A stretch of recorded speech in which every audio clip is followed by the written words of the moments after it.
एक गाने के बोल हैं, ऐ खुदा कहाँ है तू।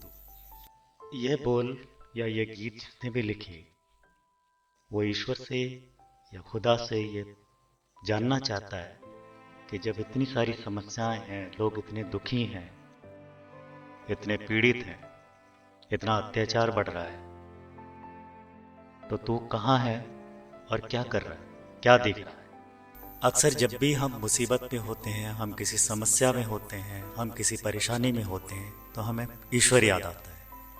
उस समय हम यह प्रश्न करते हैं कि हे ईश्वर तू कहाँ है, तो हमारी मदद क्यों नहीं कर रहा है।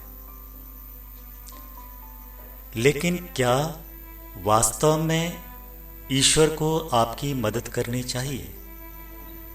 ईश्वर को आप हमेशा तभी याद करते हैं जब आपका समय बुरा चल रहा होता है। बाकी समय आपको ईश्वर का कोई ज्ञान नहीं होता। सबसे आश्चर्यजनक बात तो प्रायोजित महामारी काल में देखने मिली, जब सरकारों ने मंदिर, मस्जिद, तीर्थ सब बंद करवा दिए। तब किसी ने नहीं पूछा कि हे ईश्वर तू कहाँ है। जिस मंदिर मस्जिद के लिए लोग एक दूसरे की जान लेने पर तुले होते हैं, जिस मंदिर मस्जिद के लिए, जिस धार्मिक स्थलों के लिए, जिस तीर्थों के लिए लोग खून की नदियां बहाने के लिए तैयार होते हैं, वह बंद करवा दिए गए। बंद किसने करवाए थे? कुछ फार्मा माफियाओं ने बंद करवाए, क्योंकि उनको अपनी दवाइयां बेचनी थी, उनको अपने पुराने स्टॉक बेचने थे, या उनका और कुछ और बड़े एजेंडा थे। आपको बीमार बनाना था, तो उन्होंने आपके सारे तीर्थ बंद करवा दिए, सारे मंदिर मस्जिद बंद करवा दिए। तब आप लोगों में से किसी ने सवाल नहीं उठाया कि हे ईश्वर तू कहाँ है, हे खुदा तू कहाँ है। तब आवाज़ क्यों नहीं उठाई, तब सवाल क्यों नहीं उठाए। किसी घर में किसी की मौत हो जाती है, कोई रिश्तेदार मर जाता है, तो पूछते हैं हे भगवान ये क्यों मर गया। लेकिन प्रायोजित सुरक्षा कवच लेते समय आपने कोई सवाल नहीं पूछा कि ये हमको क्यों लगाया जा रहा है। जब ईश्वर ने हमको ये शरीर दिया है, तो इसका इलाज कैसे करना है, इसकी देखरेख कैसे करनी है, वो हम तय करेंगे, ना कि सरकार या माफिया तय करेगी। वो कौन होते हैं तय करने वाले? क्या ये शरीर सरकारी है या ये शरीर दूसरे की प्रॉपर्टी है? ये शरीर तो हमारी अपनी प्रॉपर्टी है ना, हमारी अपनी संपत्ति है। तो हम तय करेंगे कि इसका चिकित्सा कैसे होना चाहिए, हम तय करेंगे। लेकिन पूरे देश को ही नहीं, पूरे विश्व को बंधक बनाकर जबरदस्ती आपको दुनिया भर के इलाज लेने के लिए विवश किया गया। आप अपनी मर्जी से कोई चिकित्सा नहीं ले सकते थे। वो लोग तय करेंगे कि आपको कौन सा इलाज लेना है, वो लोग तय करेंगे कि आपको कौन सी दवा लेना है। तब आपको ईश्वर याद नहीं आया था, तब आपने प्रश्न नहीं उठाया कि हे खुदा कहाँ है तू। और ध्यान दें तो हम ये पाएंगे कि देश की ही नहीं, दुनिया की अधिकांश जनता ये मानती है कि ईश्वर जैसा कुछ नहीं होता है। जो कुछ होती है माफिया होते हैं और सरकार होती है, ईश्वर का कोई रोल नहीं है।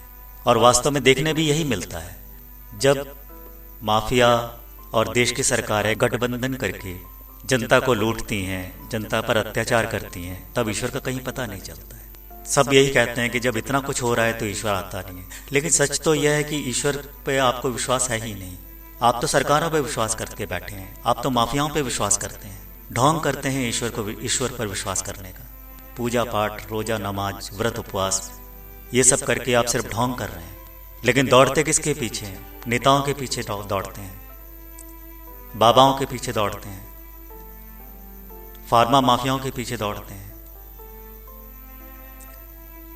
तो जिन्हें अपने आप पर ही विश्वास नहीं हो, उसका ईश्वर क्या करेगा?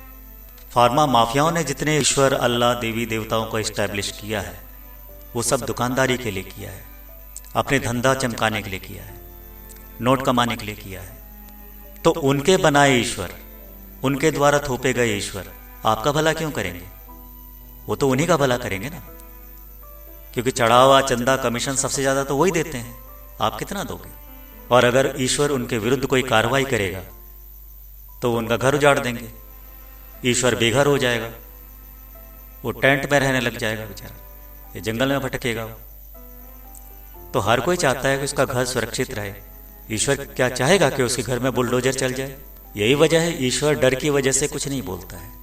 उसको पता है कि अगर उसने कुछ बोला, इनके विरुद्ध कुछ आवाज़ उठाई, तो उसके घर पे बुलडोजर चला देंगे लोग।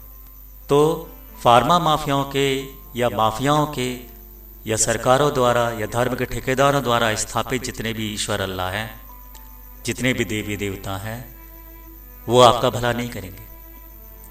आप चाहते हो कि ईश्वर आपका भला करे, तो आपको वास्तविक ईश्वर से जुड़ना पड़ेगा। आपको समझना पड़ेगा कि वास्तविक ईश्वर है कौन। आपको यह जानना होगा कि वास्तविक धर्म है क्या।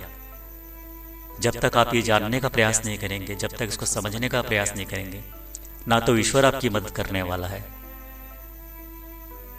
ना ही धर्म आपकी रक्षा करेगा।